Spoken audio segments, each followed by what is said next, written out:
Hello, everybody. My name is Regina Murillo.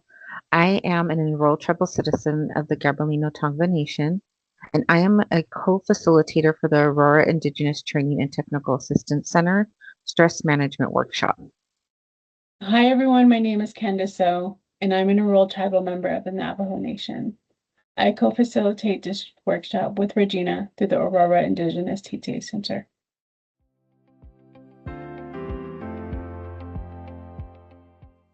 From this workshop, people will gain practical tools to manage stress, improve their well-being, and apply these strategies in everyday situations.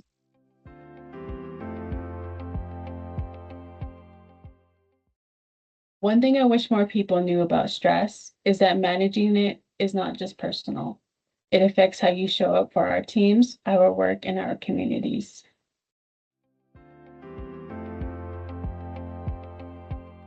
What makes this workshop different is that it focuses on simple real-life strategies that you can use in the moment to help you stay grounded, focused, and in control. And that's what we focus on in the AITTA Stress Management Workshop.